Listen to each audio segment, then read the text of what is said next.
Okay, good morning. My name is Nicolas Veron. On behalf of Bruegel, it's my pleasure to host this session on the realignment or lack thereof in European politics. We thought that it would be an interesting topic to discuss within a month of the European Parliament election results, so we're still within a month.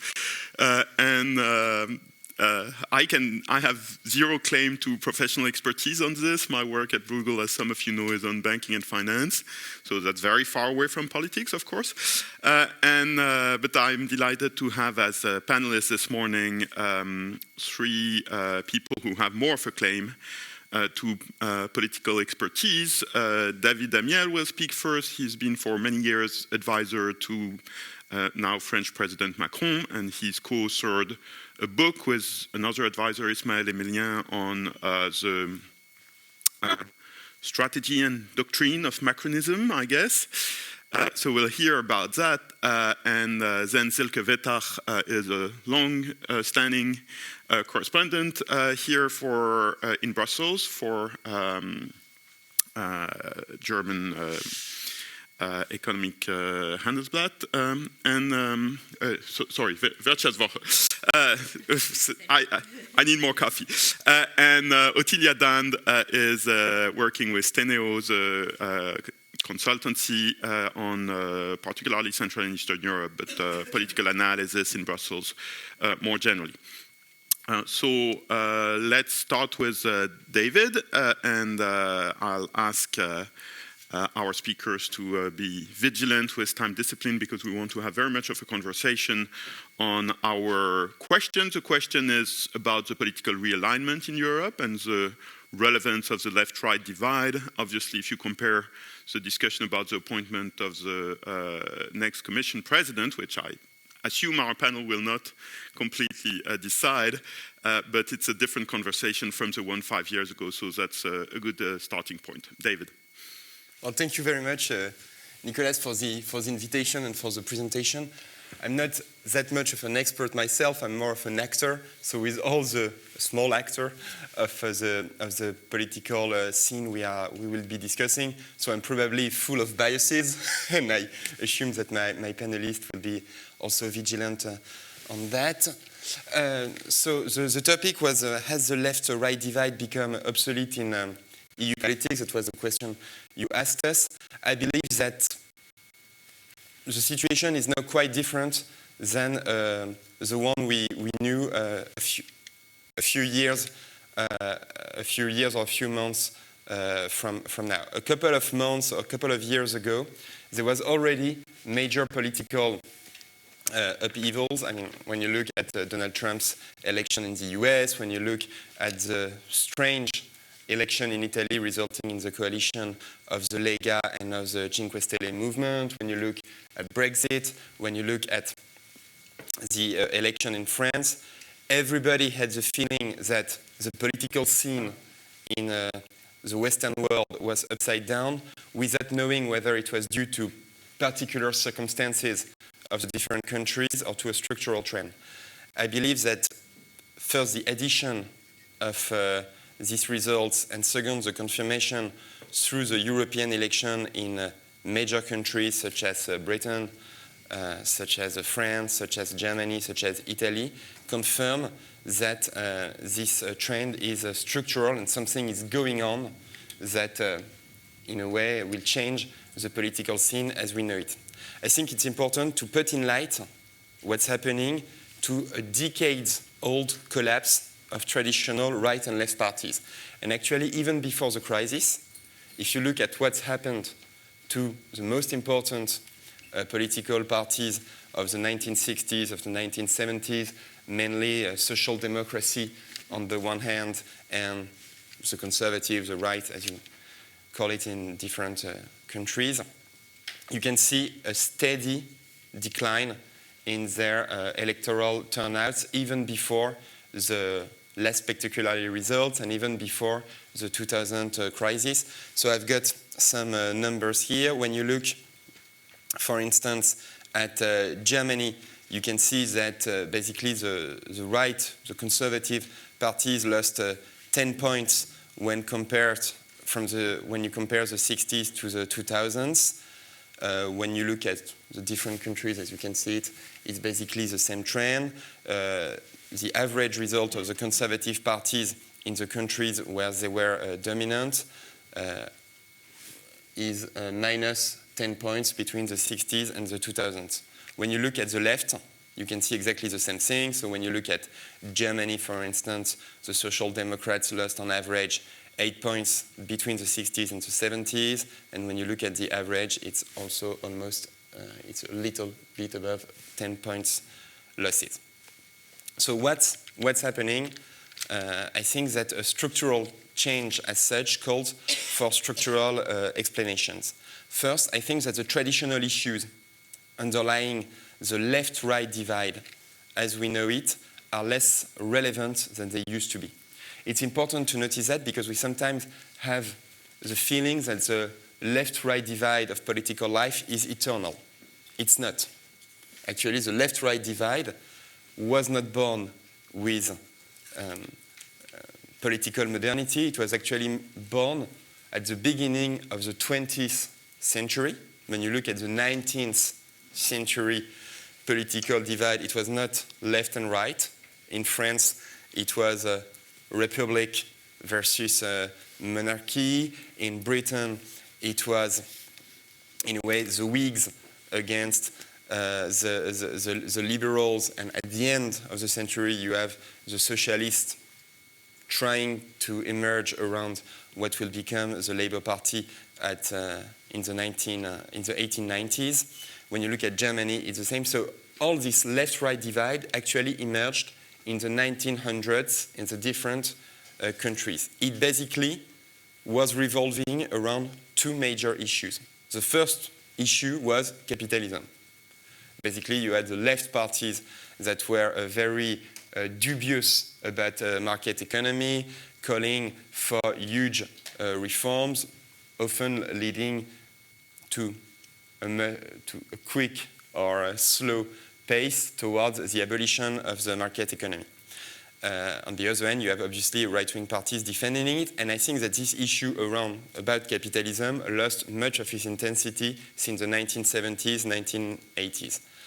On the one hand, you have right-wing parties that do not intend anymore on dismantling the welfare state. You can have adjustments, but they don't want to abolish it.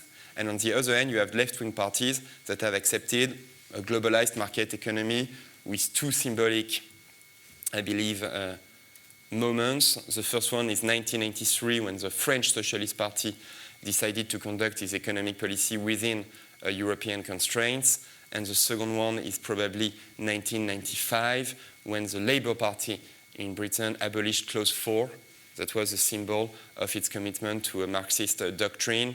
And we can also go back to Bad Godesberg and to the different moments of conversion in the different countries of the social democracy to capitalism. You have a second issue that provided for a meaning cleavage between the left and the right, that was about individual rights. Basically, you have right-wing parties resisting the changes, what we call societal changes, women's rights, individual rights, etc., and left-wing parties advocating it. I believe that these divisions too lost much of their intensity. On the one hand, you have right-wing parties that have adopted much of those that were once pioneered by the left. I believe that gay marriage is a pretty good example of that. 20 years ago, 25 years ago, it was seen impossible. 15 years ago, it was perceived as a very clear divide between the left and the right. Now it has been implemented in most countries, and right-wing parties do not advocate on coming back on that. And on the other hand, left-wing parties, in a way, run short of mobilizing issues in that dimension. You still have some debates, but I believe that they are not as important as before, especially because they cater much to small subsets of the electorate, and they cannot be at the center of the political debate. So in the meantime, and I think it's the most important thing, left and right parties turn a blind eye to the new challenges that arose. It's not because, in a way, capitalism and individual rights are less burning issues than they used to be, that our society obviously does not face important challenges, especially the one brought by the globalization process in all its dimensions. So we can mention territorial inequalities, labor market polarization, the difficulties that arise from a multicultural society, the environment crisis, obviously, etc. I think that this blindness, and we can come back to that on this discussion, of the traditional parties has various causes. Some are political, some are sociological, and probably the most important one are ideological. I believe that both the left and the right have been quite naive towards globalization in all its dimensions, be it economic, which is the most well-known, be it demographic with the migration issue, be it cultural with the feeling of many people that they are in a way not living anymore in a world that they belong to and that they have a control of. And I believe these ideological causes are very important because it's exactly the point that is made by populism. Basically, when you look at the populist movements, they have some things in common, but the most important one is their take back control creed. The specificities of that are very different. When you look at economic policies, you can have a protectionist in the US with Donald Trump. You can have a free trader in Brazil with a new government. You can have a kind of almost socialist approach towards the welfare state with Marine Le Pen in France, and very different approaches in Britain or in the US. You can have all kinds of differences. You can have very harsh criticisms of the EU in France, in a way less harsh criticism of the EU, at least as a market in the Eastern Europe. So you have all kinds of different approaches, but their common creed is take back control. And I think it's very important to understand this creed as a symptom of the massive failure of the left and right countries.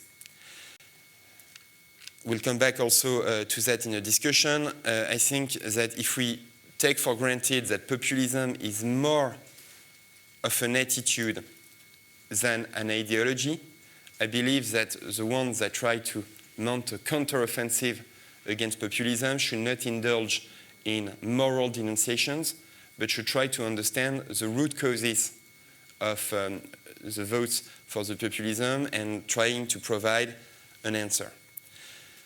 I will try to remain short because Nicolas told me so, and the only thing I learned in politics is being way too much talkative, so I will try to conclude quite French politics, exactly. Well, it's France plus politics, so the combination is terrible.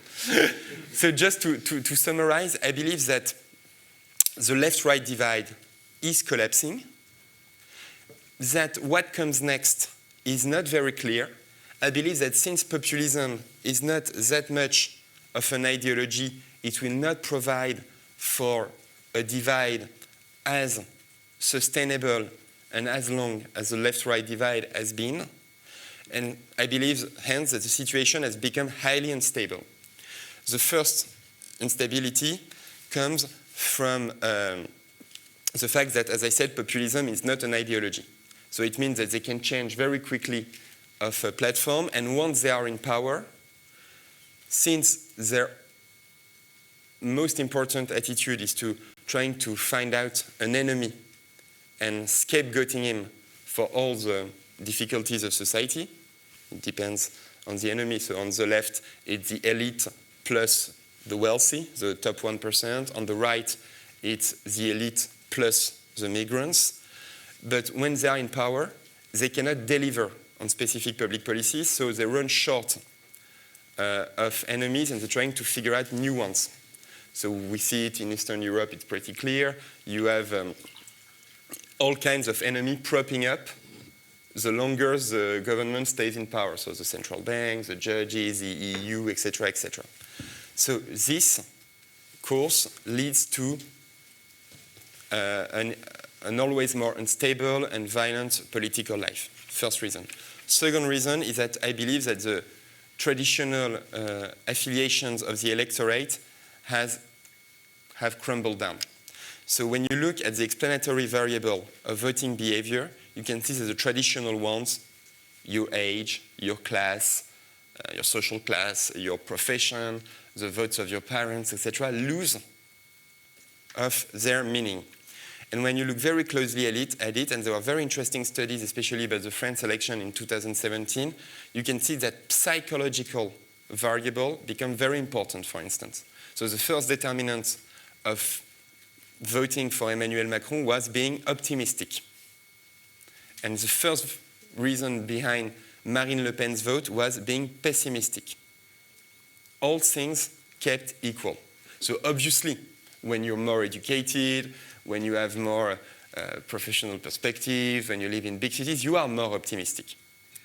But the reason is everything else kept equal. The more optimistic you have, the more likely you are to get to vote for Macron. And I think it's very important because it shows how unstable political life can become when loose variables as such are important drivers of electoral behavior.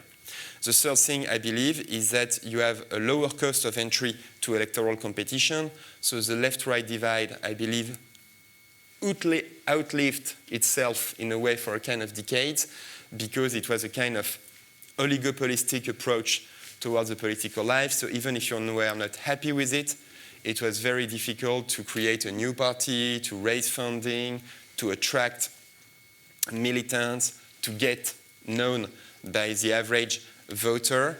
And so for these reasons, it was very difficult to challenge the establishment's party. I believe this has changed. So there is a lower cost of entry to electoral competitions, I would say for the better and for the worse. But it means that you can create social movements much more easier than you used to. When you look at Gilets jaunes in France, they did not go through the traditional trade unions.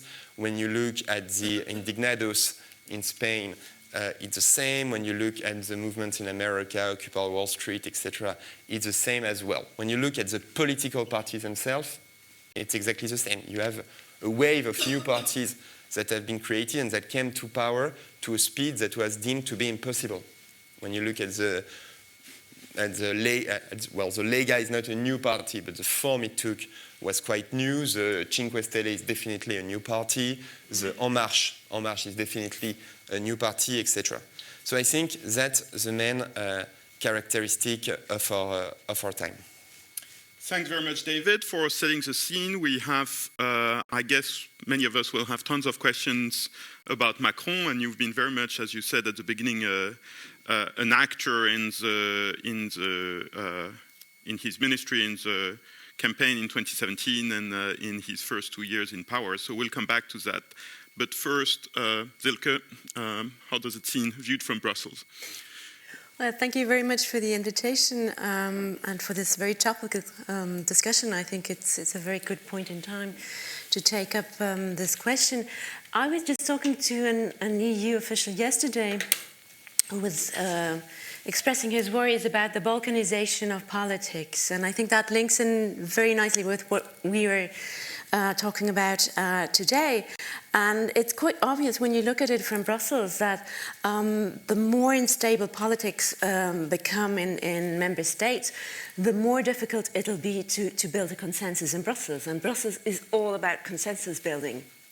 And what you mentioned earlier, Nicolas, the difficulties in finding a new Commission president illustrate this point, because it used to be the two blocs that got together, the S&D and the EPP in Parliament, and then you would have also on the level of the heads of state and government, you'd have an agreement. But now we're faced with a completely different situation. It's all more fluid.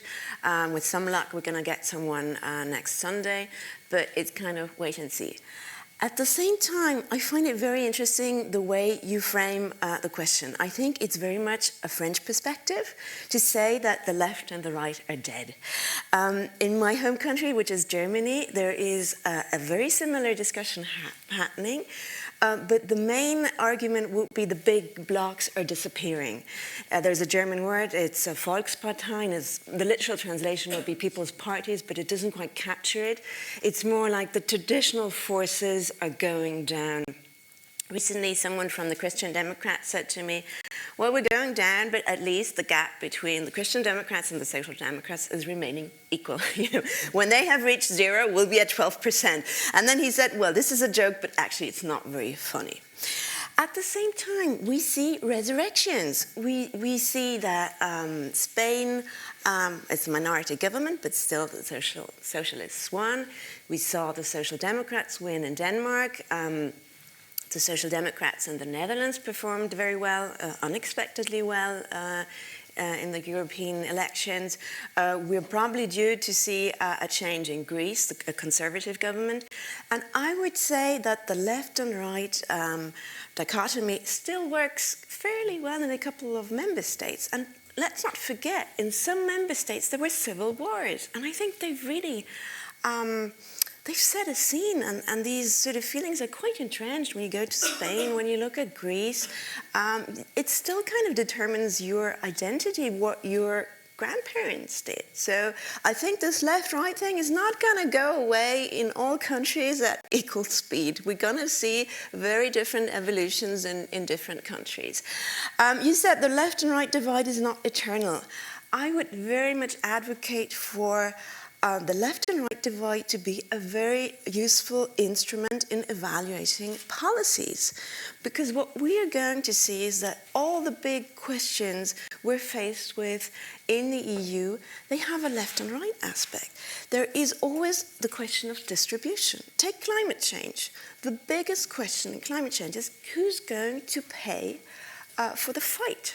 I mean, if we're going to set up all sorts of different policies, and there is a big push at the moment to come up with a lot of new policies in that field, if we're going to do that, someone will have to pay for it. And obviously there is a question of distribution. I mean, is it going to be the users? How fair can it be? Won't it be the poor who will be sort of hit by it in a bigger dimension? I mean, just think of heating. If the cost for heating will go up enormously, and heating is a big block in CO2, if the cost of an airplane ticket is going to up by 5 or 10 euros, I mean, a lot of people say, well, I'll pay for that. But some people will say, no, I can't afford it. This is not, saying that we should, but there is just a big question about distribution. The same applies to migration. When you look at migration, there is the question, who's coming in? Who will these people compete with on the labor market? Obviously, it's less skilled people who are more afraid of changes. Companies are probably very open, especially in those countries and with aging societies. Companies will be open to let in people. They're going to benefit. But then it's only certain people who are going to be affected by this. Look at the digital world. Again, we see certain parts of society will be affected a lot more than others. So the question, do we want a strong state? How much redistribution do we want? It's not going to go away. And these questions have to be addressed. Why am I insisting so much on these points? Because I think that the question of redistribution is not something that is that much actively looked at in Brussels. In Brussels, people are very busy with regulation, but regulation causes then changes that addresses the question of redistribution. People will say, oh, well, the EU budget is very small, it's just 1% of GDP, compared to the budget in, government spending in France is like 56%. So obviously you can do a lot more redistribution with a budget of that size. So I think it's very important to keep the question of redistribution in mind when people are going to decide on policies in the next few years. The question of left and right is also very important when we look at populists, because no one is going to deny that we have left-wing populists and right-wing populists. The question is very relevant when we look at the populists in parliament who are trying to form groups. It'll be interesting to see whether they will work as blocs. My guess would be no, they are too diverse, too different to become really strong forces, but they can be very disruptive. So that will be something to look at in the next coming years. Something I find interesting is also the way populists change the discourse of other parties. That is something I think we're going to see a lot more in the next 5 years in Brussels, also obviously in member states. Already in the past, we have seen how they've changed this discourse and how they have introduced this element of us against the others. For me, that is really the heart of populism, that you create these differences. We have seen that, interestingly enough, how it seeps into the discourse of the mainstream parties, for example, in trade. In trade, all of a sudden, the Social Democrats also and the Greens had this debate of us versus the others. It was us versus multinationals. You know, we had these enemies that were sort of created, monsters that were created. Other lines of discourse we have seen is obviously us versus the elite. That's very much something that happens in France, you know, the elite, or even in the US. Brexit also was us versus the EU, sort of the scapegoat, the introduction of the scapegoat in politics. I find that a very scary. It's an interesting element, but it's also scary because it's a bit of a passe-partout. You can create all sorts of antagonism with that. And we see how it really influences the other parties, and that will really be an element to watch out for. I think I'll keep it very short and just want to say, for me, left and right, those elements is a bit like when you watch a Netflix series and you think someone's dead, and then you see the next episode and they're alive and kicking. I just watched Line of Duty, you know, for me, so it's far, far too early to kind of come to a conclusion on that one. That's a good segue to the slightly regional approach, I think, that we'll have with Ottilia. Ottilia works a lot on Central and Eastern Europe, so is there such a thing as a left and right there? Well, I really like David's point that we are in the world in which politics is really defined by changing economic and social context, and that every sort of dominant divide in politics is defined by the socio-economic context of the day, and perhaps the one that we live right now is changing. One thing to say is that as with every transition, what we know is what we're transitioning from, but we have no idea what we're transitioning to. And unfortunately, or maybe even fortunately, because it makes my job more interesting, this is perfectly normal. We will first have to figure out what is going to be the dominant divide of politics of tomorrow in order to understand what is the most likely system we are going to face. Now, in Central and Eastern Europe, Silke mentioned that there are, left-wing populists and right-wing populists. Well, we don't really do left-wing populists these days because we had 40 years of them. But what we do fantastically is right-wing populists. And there are 3 reasons for this. And most of them have to do with control, just as we discussed before. And those are 3 crises that came one after another. Let me sort of rewind back into the 1990s when we were transitioning from what we knew, and that was the communist system, into something that we didn't know, which was the market economy, which was democracy, which was liberalism. And that was the dominant narrative of the day. That was the only game in town. That's the way it was put. It was liberalism, democracy, market economy, and globalization. That's it. Now, that is not to say that everybody in the society was on board with that.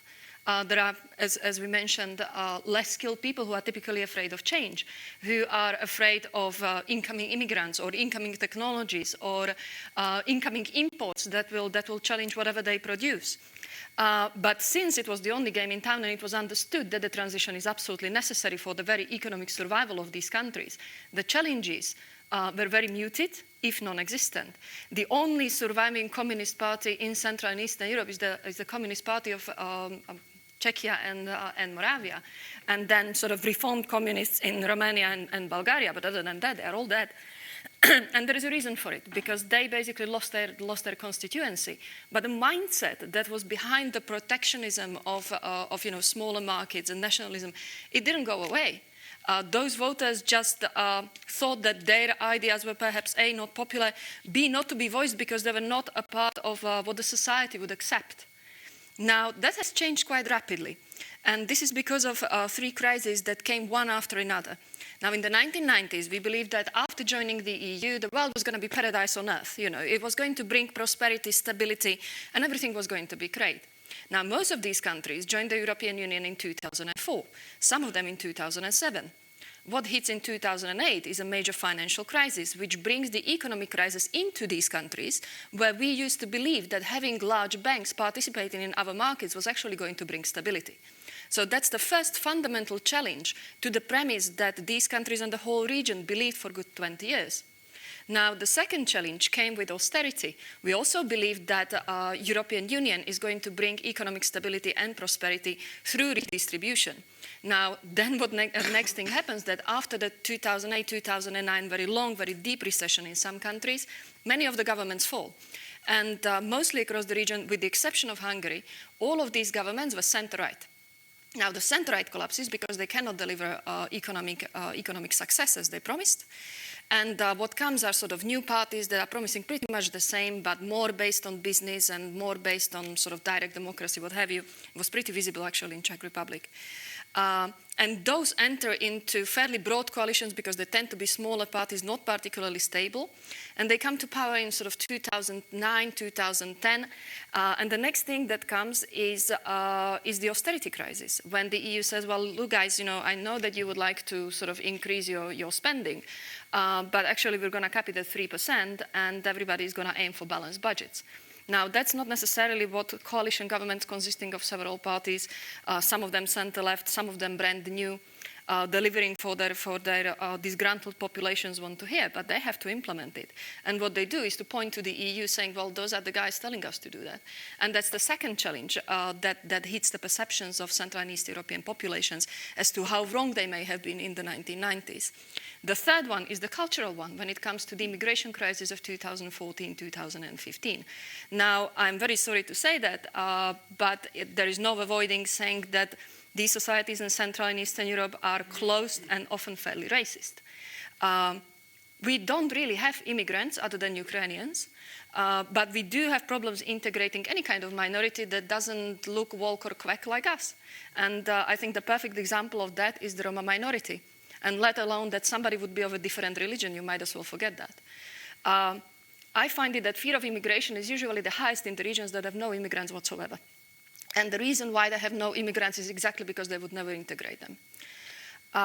And that sort of created sort of compounding economic, social, and cultural insecurities that call for control, that call for somebody to come and sort it out, that call for a strong leader to come in and offer simple solutions to very complex problems. And that's how populism is born, at least in Central and Eastern Europe.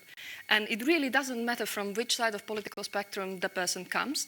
The most important thing is that they come from the outside of politics, that they talk very loud, and that they offer very simple solutions. They tend to create parties that are centered on them, that talk to a very broad segment of population. They typically promise both sides. They promise low taxes to businesses. They promise them protection of their market share. And they promise social spending to the population. We would normally call Law and Justice in Poland a right-wing party. But look at the social spending. I mean, the social spending is enormous if you compare it to any other party other than the Social Democrats in Romania in the past couple of years. So it is really hard to call them a right-wing party anymore. It is really a party that caters for the public demand, and that's the definition of populist. The problem is that loud political leaders who offer simple solutions to complex problems don't like to be challenged. And that's the problem with the institutions that Nicola suggested, because the first thing these people do when they come to power is to make sure that internally they don't have a systemic opposition when it comes to implementing the changes they want. And that happens in two ways. Either you have a constitutional majority like they did in Hungary, so you can gut the powers of other institutions, so they can't challenge you. Or you have to go by hook and crook when you don't have constitutional majority, as it happens in Poland, and you're cutting pension age of judges or what have you, so that you can place your own people into those institutions and make sure they don't challenge you. I wonder which one of them lasts longer, because, okay, you need constitutional majority again to change whatever the guys before you changed. But if you place people into positions that have statutory limitations of being appointed for life or being appointed for 15 to 18 years in case of some constitutional judges, then those people are going to sit there and be a systemic challenge to anybody who comes after the populists. So it is going to be very difficult to reverse any changes that the populists of today actually introduce. Now, the effects that it has, especially on business, it's really interesting, because the reason populism is so rife is that the ones who feel most threatened are the ones that have the populist bent. So if you want to cater for them, you have to use populism and protectionist language. Now, we see in these countries that there is a massive labor crunch, especially in manufacturing, IT, healthcare, and they are not open to immigration from any other countries than the ones around them, preferably speaking very similar language. And I have seen companies, for example, in Slovakia, in automotive sector, where the labor crunch is actually very visible, actually turning to automation when they find out that the governments, even if they were supporting immigration, nobody really wants to come. They actually turn to automation, and I wonder whether the next challenge is not going to be defined in that particular divide of advancing digitalization and the protection of society from the effects of digitalization that we cannot really assess today, because we just have no knowledge of what it could be. Sorry. Was I too fast? very, very thought-provoking, obviously. Question to David. You didn't speak much about Macron. Your book is very much about France. And I'm sure you've had this argument before. Is Macron a populist? So you said populists are about taking back control. They're an attitude more than an ideology.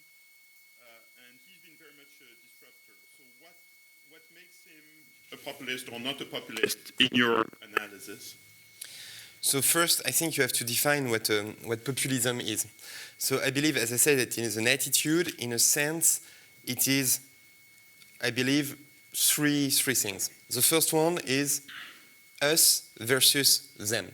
That is, all the ills that plague the community have a simple and single source that is an enemy that is, in a way, outside of the community of the united people.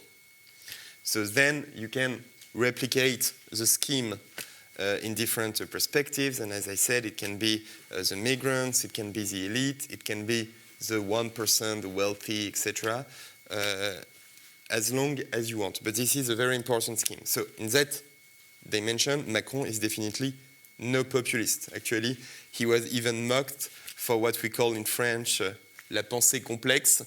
That is his habit of saying en même temps in the same way as you may know it, which is in a way exactly the reverse of this populist attitude. The second thing I think that defines populism is a violent attitude against all the public institutions that precisely enforce pluralism in democratic life and restrain the pure exercise of political power, and that, in the light of the populists, are supposed to inhibit the people's will. That is, in Eastern Europe, in a way, the laboratory of that, the central bank, the judges, the medias. To that extent, I don't believe that Macron is a populist. There is, however, and I think it is very important for Macron and for all those that try to provide an alternative for populism, is to understand what populists get right. Because obviously you have some people that are racist, xenophobic, in a way you have a certain percentage of the population that will always be like that. But you cannot understand the populist rise in that perspective, because you have a lot of people that now vote for either Le Pen or Salvini or Orban, you name it, that didn't vote for them before. And you have to understand the reasons that led them to this attitude. So this is exactly the center of the talk we had. I believe it is a disgust against the failures of the established parties, and it's very important for what we call the progressists to take that into account and to offer solutions where our predecessors failed. And I think in that perspective, Macron needs to take into account the demands that are expressed through the populist vote, however distorted they may be by the leaders. So the third component is essentially the questioning the establishment. Exactly. And Exactly. Okay. I'll come back with other questions, but I'll already open it up to the floor. So I encourage you to first make eye contact, introduce yourself briefly, and make it sound like a question. And relatively succinct, please. Thanks very much, panel. My name's... Yeah, you need to wait for the microphone because some people are watching this on the web, and if you don't have the microphone, they don't know what you're saying. Can you hear me? Yes. My name's Tamlin. I'm from public affairs firm DRD Partnership. Really interesting panel discussion, thank you. I just wanted to pick up on what David had said early on. You talk about the old variables becoming less relevant, social class, etc. Would you say then that in the sort of context of the left-right discussion, that we're really looking at a cultural divide as opposed to an economic divide? And again, Silke mentioned this, looking at right and left, and looking at the, I guess, the erosion of the traditional economic policies of right and left. You have so-called populist right-of-centre parties like PIS. They're actually increasing social expenditure. So I'd like your reflections on that. Let's take a few questions. Sure. Kurt Geisert, I'm one of the guides in the House of European History. I have a question to David. Spitzenkandidaten, Mr. Macron does not like this idea in the absence of transnational lists. Does Timmermans help Macron in the moment in refusing to support Weber together with another coalition partner, which is not easy? Also for Martin Schulz, 5 years ago, it was not so easy. He first had to digest that he was not first. So does Timmermans help Macron in the moment to kill the idea of Spitzenkandidat? I noticed that it took us 45 minutes to get to the commission appointment process, which I think is commendable. Any other question for this first round? If not, let's turn back to our panelists, and starting with you, David. No, so concerning the cultural divide, it depends. I wouldn't frame it that way in a way, because I believe that cultural issues, it depends on what you mean by that. It can be either the kind of individual rights perspective, that is gay marriage, gender equality, etc., etc. Or it can be the migration issue. I believe both are very different. I believe that individual rights, in a way, we are seeing the exhaustion of that dimension as a political, in a way, a center to the political discussion for the reasons that its broad ideals have been adopted. And actually, when you look at, it's very striking in France, so I'm sorry because I obviously have a certain French bias, but when you look at Marine Le Pen, she's not interested at all in reversing this course and appealing to kind of traditional Catholic values. It's not at all what Marine Le Pen is doing. She doesn't care at all about gay marriage. Actually, some say that she was even a supporter of that. So it's not, and I think it's very important. It doesn't mean that it will not have constituencies, people that will advocate going further in that direction, people who will refrain it, but I don't believe it will be central to the political discussion. Migration is very different. Migration, obviously, is very central in a way, both in terms of frontiers, people who get in, people who don't, and in terms of integration and how you manage a multicultural societies. In a way, all Western societies, Eastern Europe is very different, but all Western Europe societies have become de facto multicultural. You have people from various religions, from various stemming from various immigration waves, etc., and how you manage this multicultural society. If you believe that you will have a left that will say, it's no problem at all, I mean, we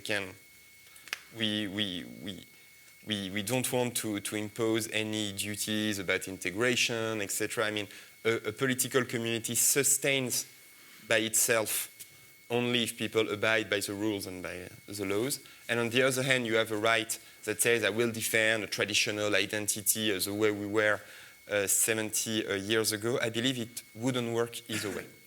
So I believe it's very important to take into account, obviously, the need to defend people against racism, against discrimination. We talk a lot about it in the books that Nicolas very nicely mentions. But since we are in Bruegel, I will also underline the fact that it's very important to understand from a liberal perspective that you also need a certain cohesion of the community if you want to be able to have a state, a political government that does more than just protecting the individual rights of the people. So if you want to have a strong welfare state, if you want to have strong civic involvement, then you need people to share something in common above their various identity differences. So that's why I'm very afraid of identity politics. I believe that if the liberals think they can play this card, they are terribly wrong. They are terribly wrong in terms of politics.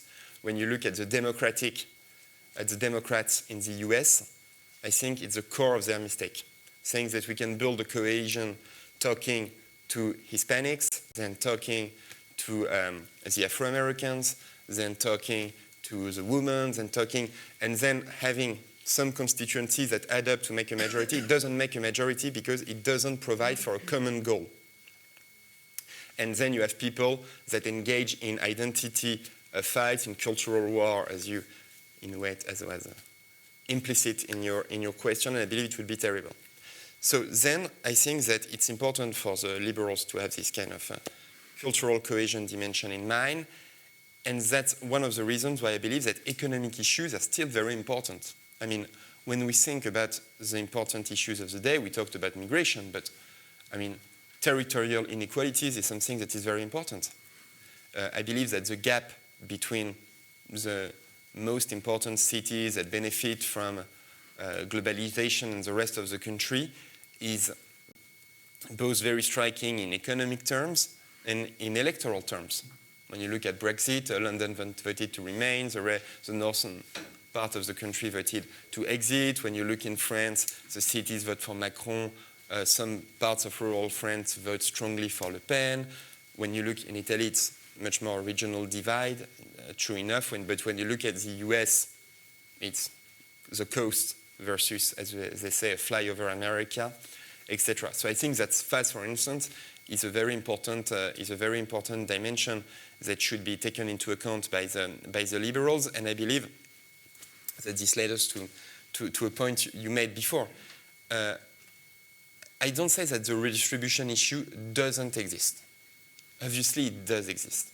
But I believe that, taken the society as a whole, it is less central than it used to be. Because when you look at the European countries, on average, we still have strong safety nets that make basically also the difference between Europe and, for instance, the USA. But the monetary redistribution is taken into account by the welfare state. But you have other kinds of redistribution that are not. And for instance, the territorial inequality is very important, but it doesn't frame easily in terms of left and right.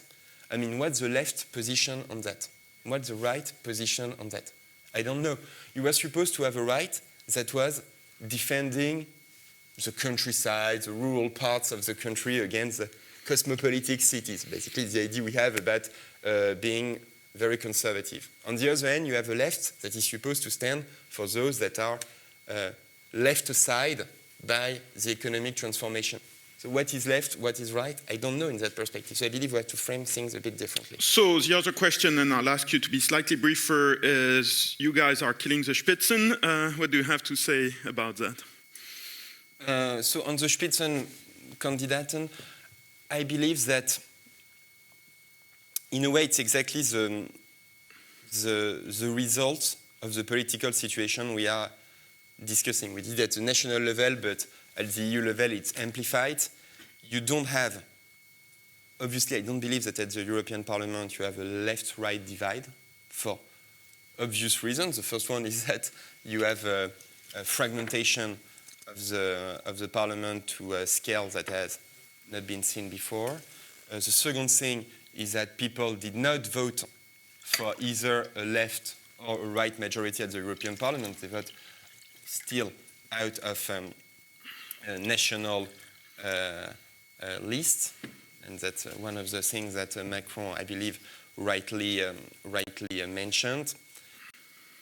So having a Spitzenkandidat in that dimension is very artificial, because you have a guy no one voted for in the different countries, and for heading a coalition that did not exist previously to the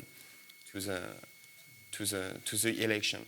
So I believe it's very artificial. Then I believe that it leads us to the question of how will EU politics be managed in the future.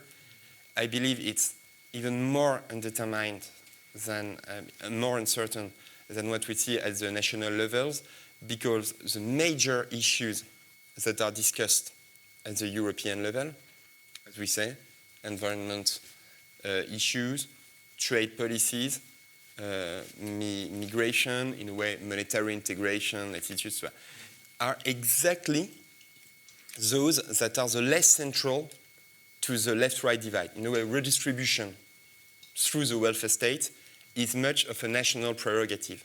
So I believe that in that dimension, the EU Parliament is as much a result of the fragmentation of the national landscapes as a laboratory for what will be the future of national politics.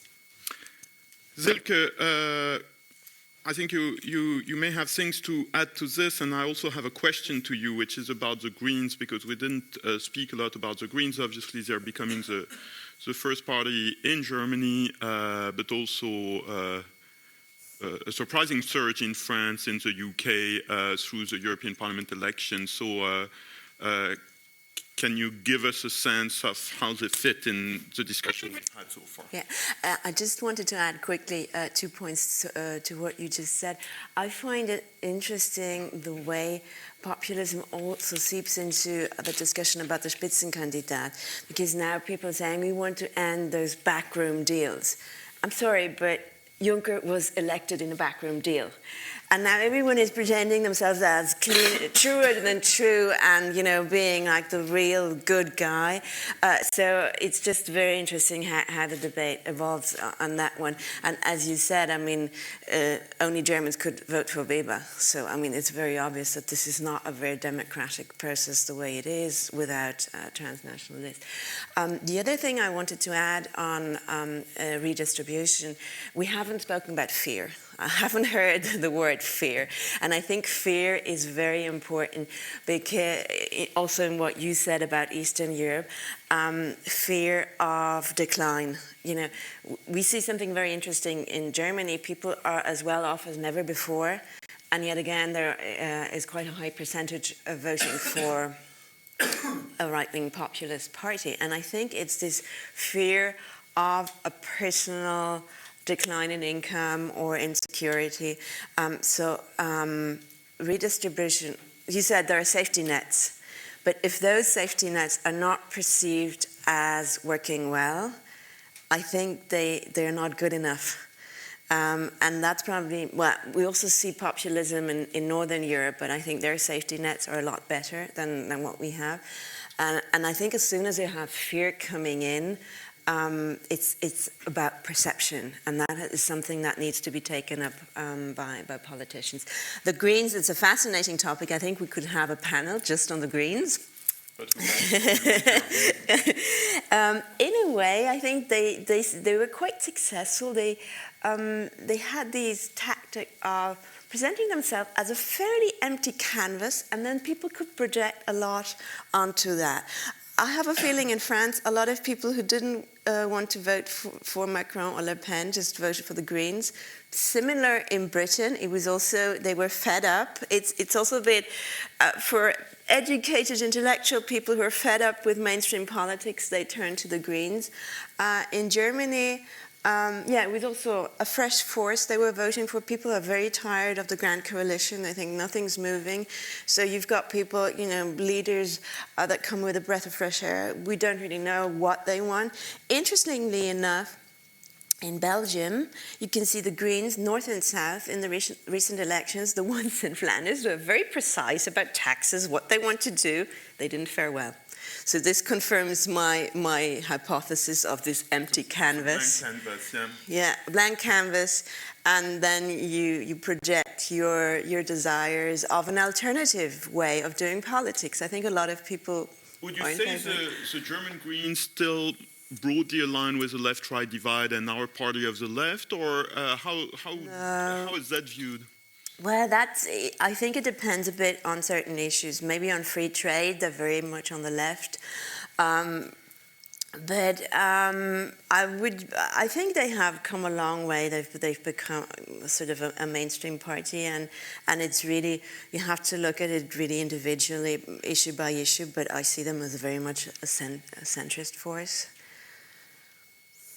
Ottilia, I was thinking of Turkey when we were speaking, because you mentioned the gutting of institutions, and Turkey is arguably even farther advanced in there than any Central or Eastern European member state.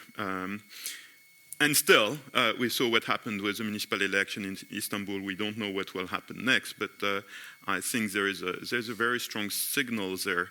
Do you get any sense that we may be past peak populism in Central and Eastern Europe, or do you think it's going to be, more populism before it gets to less? I think we're getting there, actually. I would say that the results of EU elections already suggest that the counter-reaction in a number of societies against the populism of recent years is already increasing. And this is because if, sort of 5-10 years ago, it's the voters of the populist leaders these days that felt that their existential interests were threatened, it is the more liberal, more urban part of the society that is now increasing in activism and looking for political leaders to elect in order to protect what they now see as their vital interests being threatened. If in elections in 2014, 2015, we have seen these voters not turning up for election at all because they were disappointed with the parties they used to vote for and did not see an alternative that they wanted to support, now realizing that if they don't turn up on the election day, their real sort of fundamental economic, social and cultural interests are going to be put at risk. And we have seen that in a number of countries across Central and Eastern Europe, that in the latest European elections, this group of voters has turned out on the election day again. Even in the countries, I think Hungary is actually a really good example where Fidesz gained, I think, 52% in the election.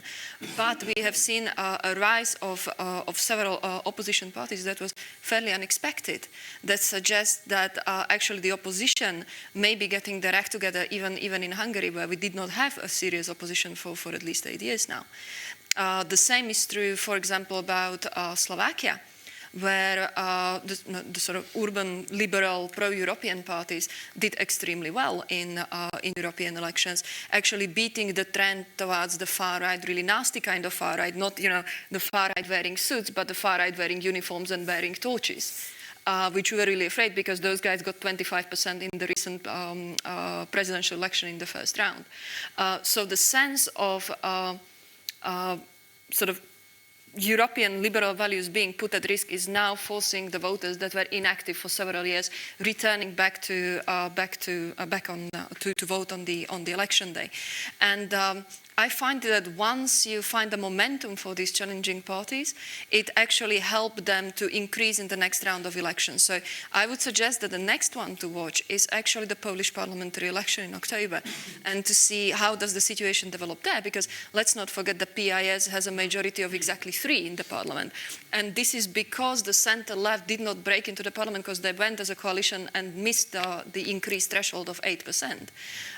If that changes in this election, it could very much change the political situation, and that would probably be at least a perceived turning point because of the size of the country. So Poland is interesting for the theme of our panel, right? Because you have the platform, or whatever it's called now, which basically campaigns, if I get it correctly, against PIS. And then there's Biedron saying, well, the left-right divide is not dead, and here I am on the central left, right? So is it a general pattern that you see in Central and Eastern Europe, that when the alternative to populists re-emerge, it does re-emerge with a left-right divide, or rather not? Not necessarily. Actually, some of the new parties, for example, in Czech Republic, the sort of most visible alternative party is the Pirate Party. It's difficult to place them anywhere else but in the liberal middle. For example, in Hungary, it would be, a democratic coalition. Well, that's on the left, but perhaps Momentum that we should be watching, especially in Budapest and other urban areas. In Slovakia, it was Progressive Slovakia, which is allied with ALDE, that actually changed the election pattern. I would argue. So not necessarily. New Europe. Sorry? Now Renew Europe. Yeah. Sorry, apologies. Yeah, exactly. I noted that David was referring to liberals, so Yes, so it's really difficult, Yeah. I mean, what do you call center-right and center-left in Central and Eastern Europe? Because even in the aftermath of the fall of communism, many of these countries did not develop a usual center-left, center-right divide or left and right divide. Examples, again, I would name Slovakia, where there is more of a dichotomy of large tent party with protective approach, and then a bunch of little parties challenging them for power. The best defined left and right divide has probably been in Czech Republic, and that has collapsed completely, especially in the last European election, and perhaps Romania. Let's see if we have more questions from the floor. I'm surprised that if we have none, I have more.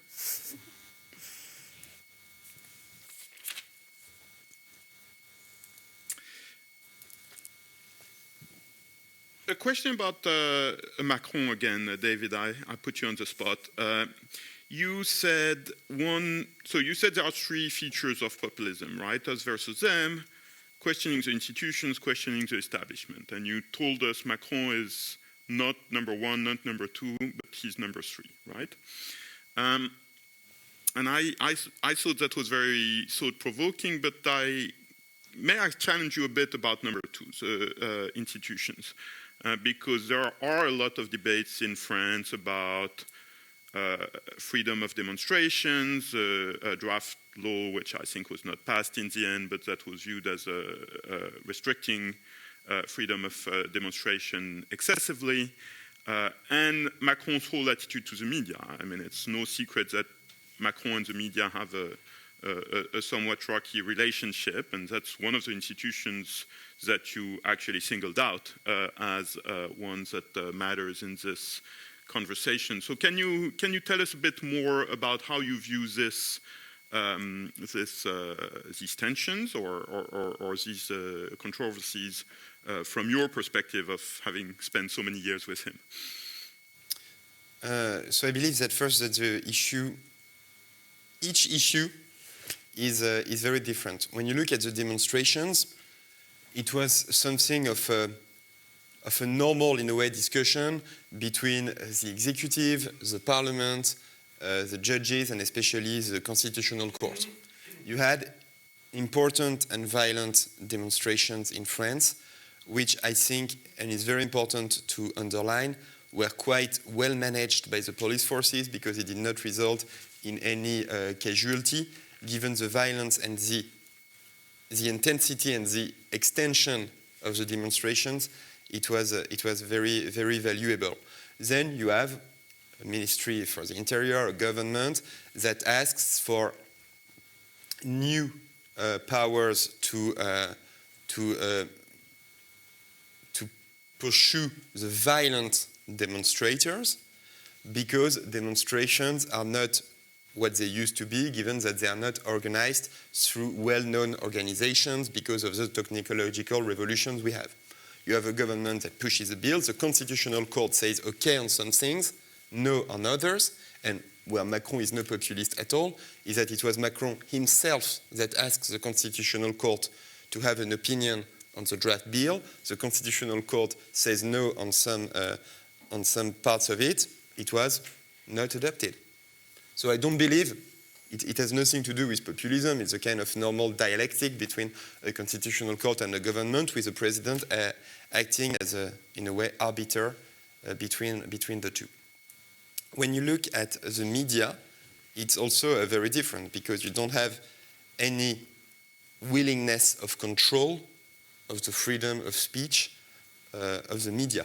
Actually, when you look at some of the press coverage, I believe that France is still, France is obviously a country where media's independence are very respected. Given that being said, you had Macron that was even willing to take some risks in its relations with the media. One of his defining moments of his 1-year anniversary of election was an interview made by the two toughest guys in the French media. For those who know him, Edoui Plenel, who is the chief editor of Mediapart, a very left internet media and a very harsh critique of Macron. He was invited to interview the president.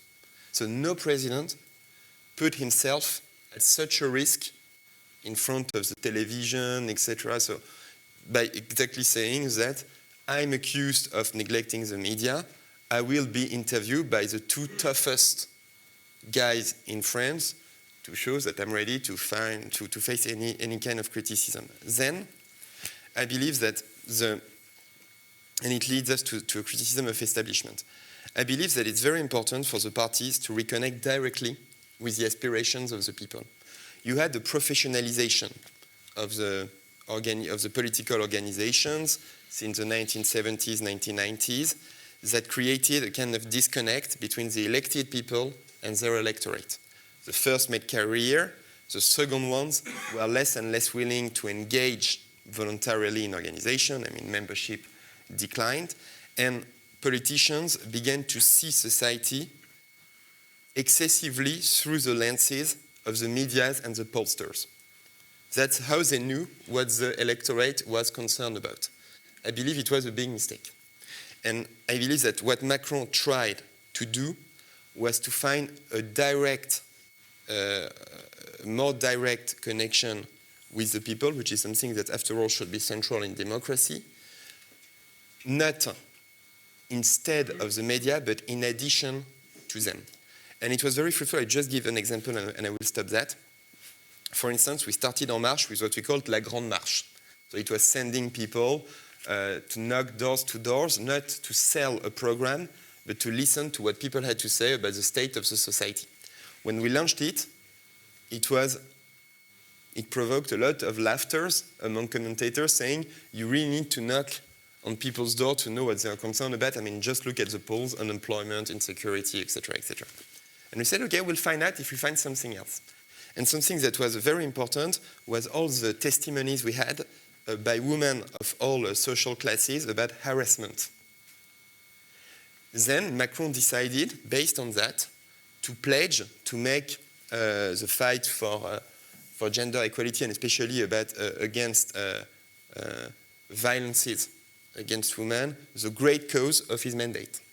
it caused also a lot of laughter. But it was a year, and that is something very important, a year before the Weinstein scandal and all the Me Too movement, etc. So I believe that when you reconnect directly with the electorate, you can find things that the pollsters and the media do not. So this is what Macron tried to do. So, but I think it's no exaggeration to say that in Paris and in the conversation in France, you have this running theme of what has become known in French as la démocrature, right? This notion that we have the institutions of democracy, but there is an element of dictatorship in the way that Macron exercises it. In contrast, so the story goes, with certainly his immediate predecessor and possibly his several predecessors. So if his behavior is as exemplary as you just described, what's your explanation of the salience of the theme in the current perceptions? Well, I believe there are different reasons. The first one is obviously a contrast with the predecessors, namely with François Hollande. The first thing is that you have a president that implements the platform as he promised to, that does it very quickly, and that creates a vision. So for certain people, it's an asset. I mean, it's efficiency and in a way accountability, because he does what he promised. For others, it's too quick. It does not take into account demonstrators, trade union as it should be, and it's authoritarianism. I'm without surprise on the first side. Then I believe that there is something that is also very important, is that you have a political landscape that was totally turned upside down in France, particularly, but it also happens in other countries, and you have a lot of people, not as much in the media, but in the mainstream parties, members of mainstream parties, that felt more than defeated by the election, humiliated by that. So I think that they resort to all kinds of agreements to try to delegitimize Emmanuel Macron, because what he did was very different from the others. He did not provide for an alternative that would make the socialists come back to power or the conservative 5 years after. He, in a way, really changed the political landscape, and is very violent for people that live through it in several decades. Then, and this is my last point, I believe that there is something which on the Macron side we failed to do in the first 2 years, which is not the direction or the reforms we implemented, it's the way we do it. For good reasons, we decided to act very quickly, to implement things, because we wanted to have results, we wanted people to have confidence in the politicians in making good on their promises, and to that extent, I believe that we succeeded. But we lost part of what made the campaign a success story, that is exactly this connection with society. It was very important during the campaign, because when Macron started, he had nothing. He had no funding, he had no supporters, he had no MPs, no city councils, etc. So all he had was his willingness to convince ordinary people to engage in his movement. And that was how En Marche was created, and that was the main reason of the victory, this connection with society. This is something that we lost a bit when we went in power, because we merged in the traditional figures of the state, of the way society is governed, etc. And we did not create this kind of, I'm trying to find the English word. Connection. The connections, the relay within societies. All parties had it in the 1960s, in the 1970s. The left had the trade union, the right had the kind of local notables and stuff. We didn't have this kind of connection with the country.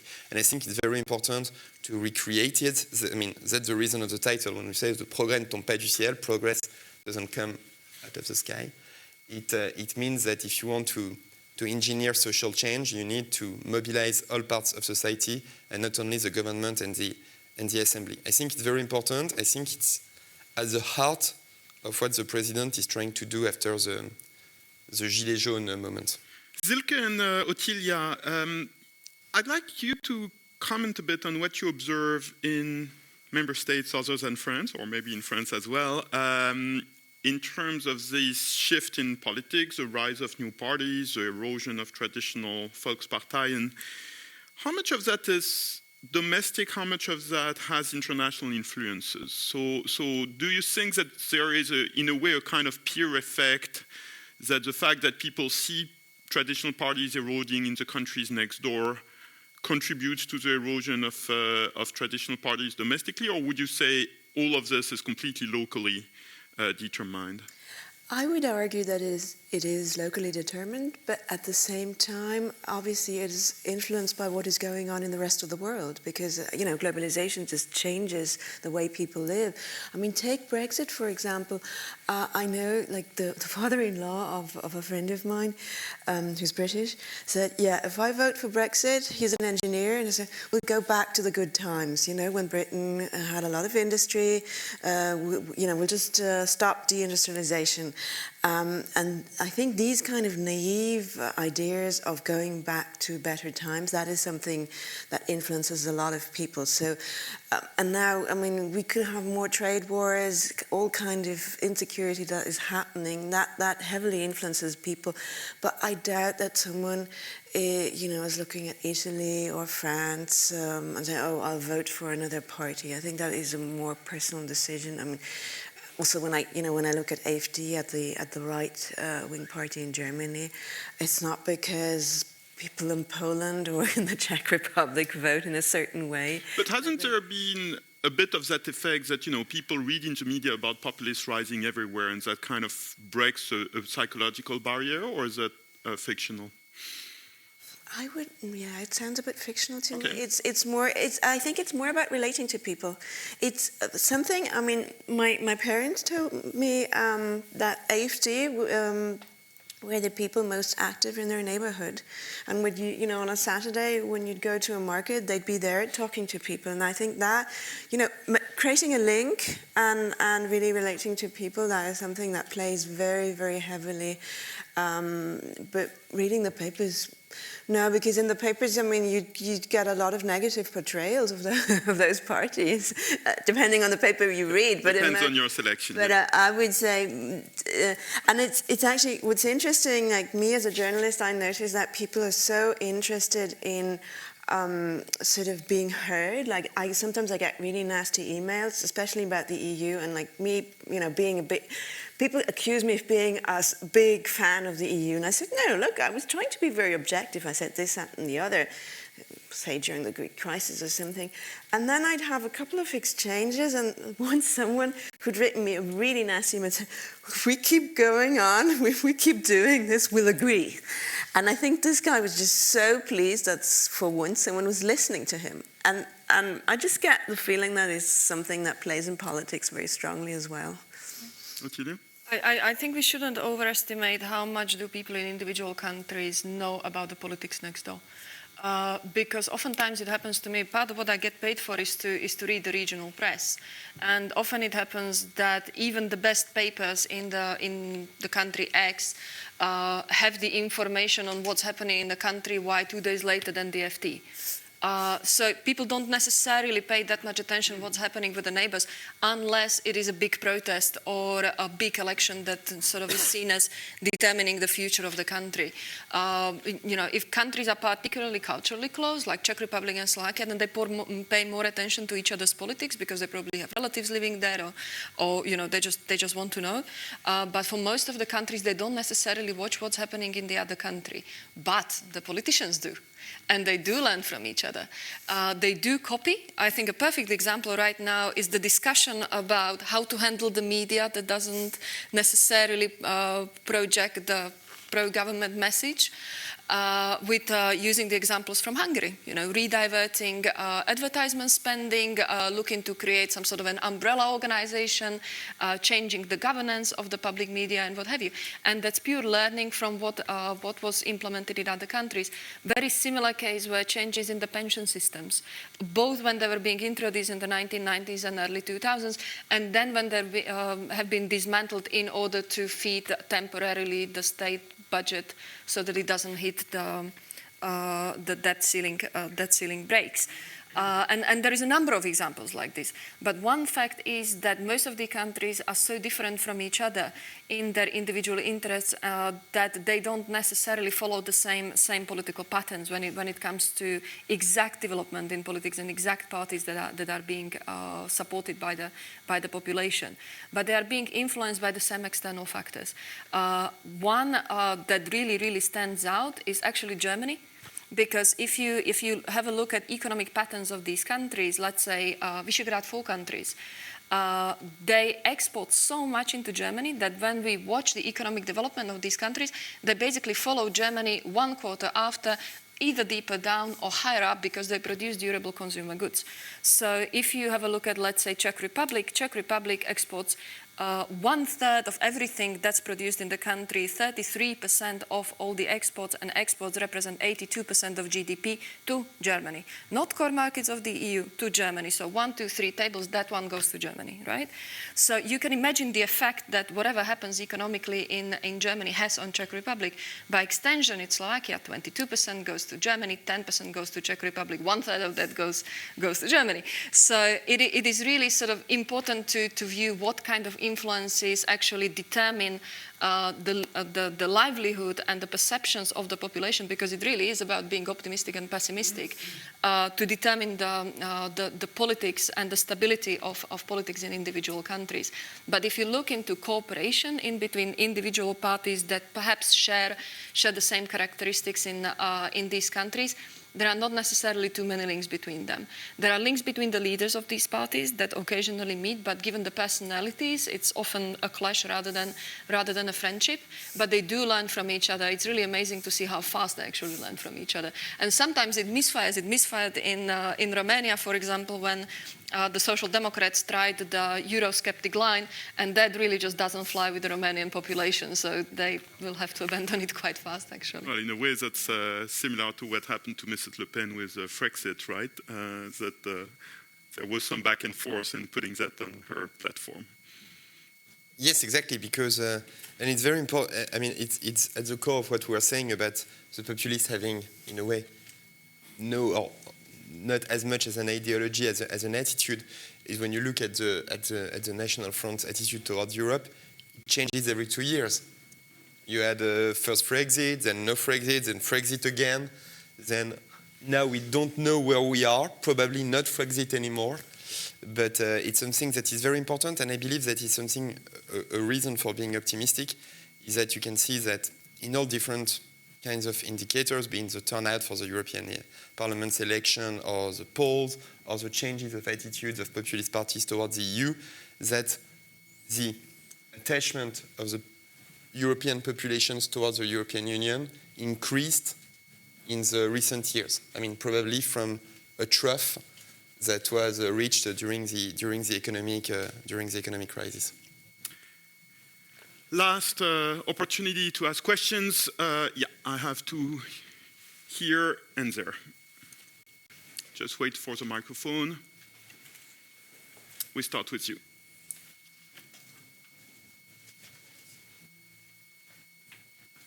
Hi, my name is Sophia and I work at the European Parliament, and I have a question to all three of you, because you've talked a lot about the rise of populism in different countries in Europe. I'm wondering if you also have a recipe in mind for how to counter this rise of populism. Thank you. Easy one. Alexia?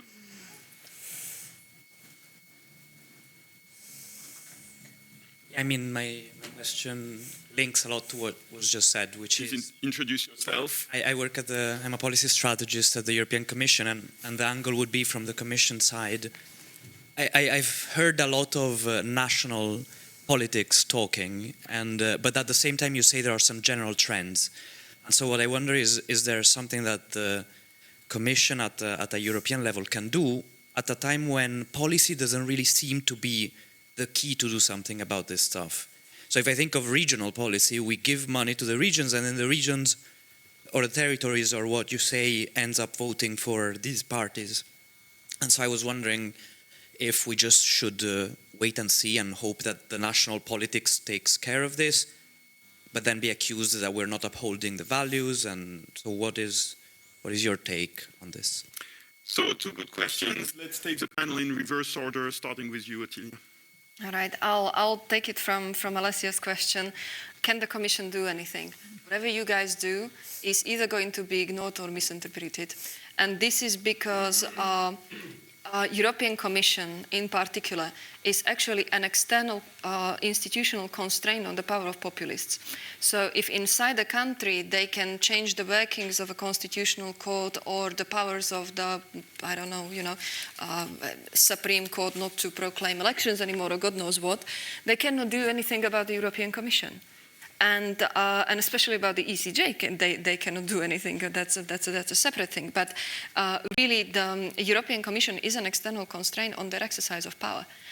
Therefore, you guys are a threat. Any money that comes through from the European Union is fantastic and welcome, and they will put a plaque. But nobody really reads those beautiful blue boards standing next to the road. All that population cares about is that half of that money was stolen because the contract went to a company that did not deliver through some sort of politically connected person that now lives in Cayman Islands, and that's all they see, and they forget the blue board. Or they say, okay, look, that blue board is the very cause of the rising political corruption in my country because it's just too much money to resist. And the politicians are going to say, well, the EU is telling us to do this or that whenever there is an unpopular decision coming. So I would suggest that this one is the best one to sit out until the conditions are such that EU becomes a protection against the external crisis as it was perceived to be before, rather than the conduit of crisis into these countries as it is being seen now. And maybe that's the moment when something can be done. In the meantime, groundwork with people understanding what the European Union is actually about. Because if you go into individual countries, you don't even need to go to Central and Eastern Europe, just go outside of Brussels and ask them, what do you think of European Union? They're going to blame it for anything and everything. And once you start asking individual questions, you come to the point that people don't understand what the powers of the Commission or the Parliament actually are.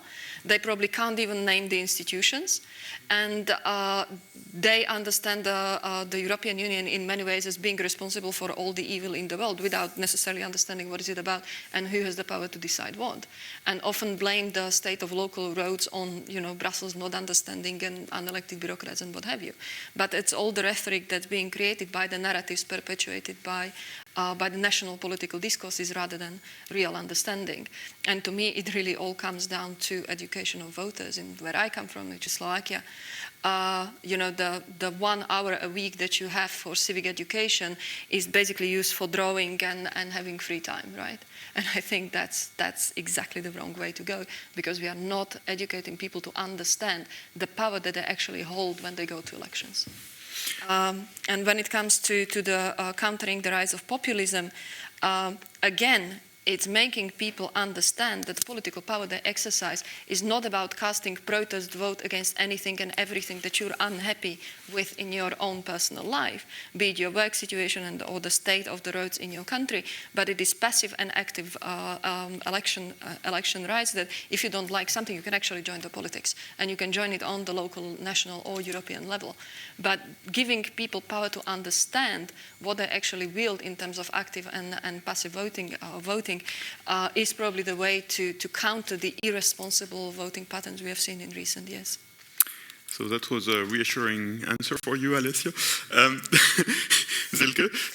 Yeah, I think educating people helps a lot. A commissioner recently said to me, the only thing that helps is if you actually have groups of people coming to Brussels and to understand what we're doing. Certainly citizens' dialogues in member states also can play a role, but I have a feeling that it's mostly people who like the EU who attend those citizens' dialogues anyway, so you're preaching a bit to those who are already believers. But engaging in general is very useful. And because as Atiya said, the EU and the Commission in particular is so easily blamed for a lot of evils, and Brussels is just, it's got a really bad rep in a lot of member states, in most member states probably. And going back to what you said, I also think engaging is really important, and I think taking people's fears seriously. Those fears about individual sort of, social downward moves that people are very much afraid of. I think that really is something that needs to be dealt with. And it was very interesting to see how that was actually addressed in the European elections differently by different Spitzenkandidaten. Or Spitzenkandidaten who hadn't declared that they were running. I find it very interesting to see, for example, Margrethe Vestager is someone who talks about fear a lot, but in a very positive way, telling people you're entitled to be afraid of certain developments in your life. And I think that is a very clever way of countering populism. David, you have the last word. Well, what a responsibility. No, building on what you said on the recipe against populism, I believe that as all good remedies, it should start with a good diagnosis of the situation. So I believe it is very important to first not to indulge in denial. So I believe that we have to have a proper look at the political landscape and taking into account its evolutions without pretending that the old left-right divide, to make a consensus of the last decades, is still living. It's not by trying to pretend that what is dead is still living that will protect us against populism. And so I believe that all the kind of criticism you did not make, but that many people did against Macron, saying that by saying that his enemy are the populists, he is in fact creating them, and that if he had pretended that the left and right still existed as strongly as it did, then the populists will never have a reason, is a major mistake. Basically, populists rise, then the left-right divide collapses, then populists arise, and then you have to find an alternative. So an appropriate diagnosis. Second, the legitimacy of part of the demands that are expressed through the populist vote. You have to take that into account and not to indulge in moralization of the political debate, saying that your opponent's supporters are deplorables, as Hillary Clinton terribly said just shortly before her defeat. And the third one is, in a way, making a review of all the failures of the left and right mainstream parties, from the methods to the organization, through the public policies, and trying to provide alternative answers. Just to conclude, I believe that there are two dimensions that are underplayed by liberals and that should be at the center of our agenda. The first one is local, the other is European. The first one is local. I believe if we think that a major driver of the populist vote is the feeling of being powerless in front of the major changes that affect our lives. Territorial fragmentation, migration, technological transformation, economic globalizations, whatever. Then you have to give, and not to give the impression, but to really give more control to the people. It starts with the local communities. And I believe it's very important for the liberals, the progressists, to find new ways of, Americans would say, community organizing at the local level, because first it creates more trust between people, so it's very important to counter the populist surge that feeds on fear, as you said. Second, it attracts people to organizations that deserted, so it's very good for the organizations themselves.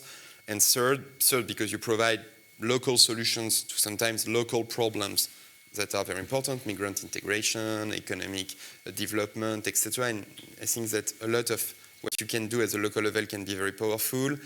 And because you make people understand that there are not only populists that can provide for this local community feelings. So the local level is very important. Then I believe that the supranational level, that is European level, is very important, and I would be ashamed of not concluding by that, not only in Brussels, but in Bruegel. I believe that in a way, all we said about the feeling of being powerlessness, of this feeling of powerlessness, is magnified at the EU level. Because the situation you have now among the electorate is a feeling of being in a trap. They don't believe, I mean, the majority does not believe in coming back to isolated nation states. And this is something that populists understood in the recent years, and that is one of the reasons why Marine Le Pen gave up, for instance, on her Frexit proposal.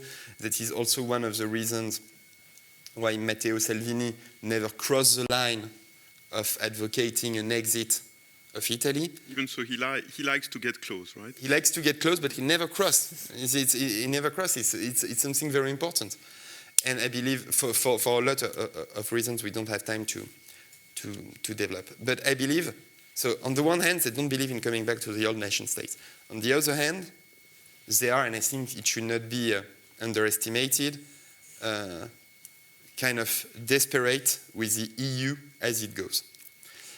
The EU embodies, I believe, a vision of politics that was also replicated at the level of nation states that people resent a lot. That is, politics seen only as a space of market and law.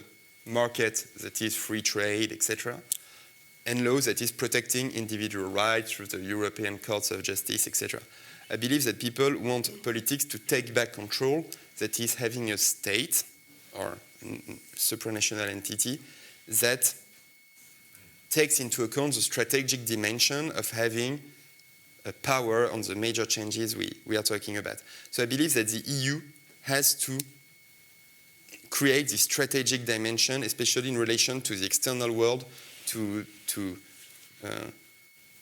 make a difference in globalization. It is something that does not, and I will end with that, it is something that does not fit into the left and right divide. You can advocate that either on the left side of the political spectrum, either on the right side of it. But I believe it is something that is very important because in a way the European Union difficulties are the guardian note of the European malaise that is also felt in many member states. EU Weltpolitik, something to mention. Thanks very much to all our panelists. Thanks to the audience for having braved the heat. Our apologies on behalf of Bruegel for having a defective cooling system just at the time we need it. But I don't think we answered all the questions. I do think we had a lot of food for thought and different perspectives in the panel. I certainly found it very useful. And let us thank our panelists for that. Thank you very much.